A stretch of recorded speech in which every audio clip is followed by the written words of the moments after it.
കഴിഞ്ഞ വീഡിയോയിൽ തന്നെ ഈ ഷീൽഡ് ഒന്ന് പറ്റിപ്പെടുത്തിട്ടാവാം സംസാരിച്ച് തുടങ്ങണമെന്ന് വിചാരിച്ചു. അപ്പോൾ 10ാം ക്ലാസ്സിൻ്റെ റിസൾട്ട് വന്നപ്പോഴത്തേക്കും ഏകദേശം ഞാൻ അത്യാവശ്യം ചേച്ചിമാരുടെ കൂടെ പണിക്ക് ഒരു പ്രാക്ടീസായി.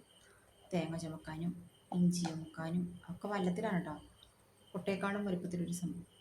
പിന്നെ പാടത്ത് ഞാറ് നടാനും കള പറിക്കാനും കൊയ്യാനും മെതിക്കാനും ഒക്കെയായി. അങ്ങനെ പിന്നെ വിദ്യാഭ്യാസത്തേക്ക് ചിന്തിക്കാൻ പറ്റില്ലല്ലോ, വീട്ടിലേക്ക് ഒരു വരുമാന മാർഗം. അത് കഴിഞ്ഞിട്ട് പിന്നെ അതിനപ്പുറം നമുക്ക് പഠിക്കാൻ പോകണമെന്നോ അല്ലെങ്കിൽ ഏതെങ്കിലും ഒരു ഷോപ്പിൽ പോയി ജോലി നോക്കണമെന്നോ തയ്യൽ പഠിക്കണമെന്നോ എന്നൊന്നും ഇന്നിപ്പോൾ ഒരുപാട് മണ്ടത്തരം തോന്നുന്നുണ്ട്. കാരണം നമ്മുടെ വീടിനോട് ചേർന്നിട്ടൊരു തങ്കച്ചേച്ചിയുണ്ട്, തയ്ക്കാൻ നല്ല മിടുക്കി ചേച്ചി. അപ്പോൾ നമ്മൾ അവിടെ പോയിരിക്കും. എന്തിനാണെന്നറിയോ? ഈ ചവിട്ടുമ്പോൾ കടകടകടകടാന്ന് ഈ ചക്രം കറങ്ങുന്നത് കാണാൻ വേണ്ടിയിട്ട്.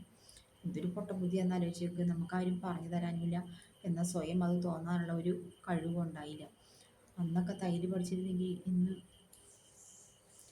പോട്ടെ, നടന്നില്ല. തങ്ക ചേച്ചി ഏതാനും മാസങ്ങൾക്ക് മുമ്പ് മരിച്ചു പോയെന്ന് കേട്ടു. പക്ഷെ ഇന്നും ആ ചേച്ചി അങ്ങനെ തന്നെ മനസ്സിൽ ജീവിക്കുകയാണ്. പിന്നെ അത് കഴിഞ്ഞിട്ട്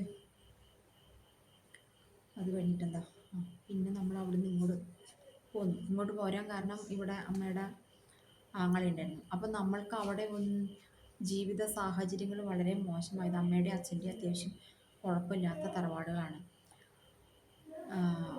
അമ്മയുടെ വീട്ടിൻ പേര് പാഴൂക്കര പള്ളിക്കൽ കണിപറമ്പിൽ ശങ്കരൻ കണിയാർ എന്നുള്ളതാണ് അമ്മയുടെ അച്ഛൻ. എനിക്ക് 16 വയസ്സുള്ളപ്പം നാട്ടിൽ ഞങ്ങൾ അവിടെ താമസിക്കുമ്പോൾ തന്നെ അമ്മയുടെ അച്ഛൻ, ഞങ്ങൾ വല്യച്ഛൻ എന്നാണ് വിളിച്ചിരുന്നത്, ആൾ മരിച്ചു.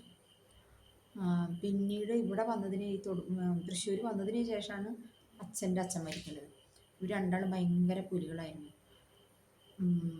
മുതലോ കാര്യങ്ങളൊന്നും ഇല്ലാഞ്ഞിട്ടല്ല, പക്ഷേ എൻ്റെ അമ്മയ്ക്കും എൻ്റെ അച്ഛനും ഒന്നും കൊടുത്തില്ല. അങ്ങനെ അതൊക്കെ പോട്ടെ.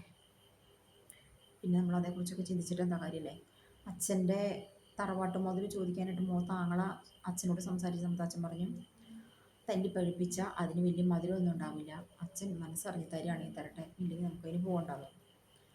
അങ്ങനെ നമുക്ക് ഒന്നുമില്ലാത്തൊരു സാഹചര്യമാണ്. അമ്മേനെ അച്ഛനെ കുറ്റം പറയാൻ പറ്റില്ല. അച്ഛന് പണിയെന്ന് ഈ സ്വന്തമായിട്ട് പാറ പൊട്ടിക്കലായിരുന്നു, മടയല്ല. അന്നൊക്കെ എന്ന് പറഞ്ഞാൽ വലിയ ഏക്കർ കണക്കിന് തോട്ടത്തിൻ്റെ ഉള്ളിൽ ഒരു ചെറിയ വീടാണല്ലോ പഴയ തറവാടുകൾ. അപ്പോൾ ആ തോട്ടത്തിൽ തന്നെ പാറയുണ്ടാവും. ആ പാറ പൊട്ടിക്കലാണ് അച്ഛൻ്റെ പണി, അവർക്ക് പുതിയ വീട് പണിയാൻ വേണ്ടിയിട്ട്. അതുപോലെ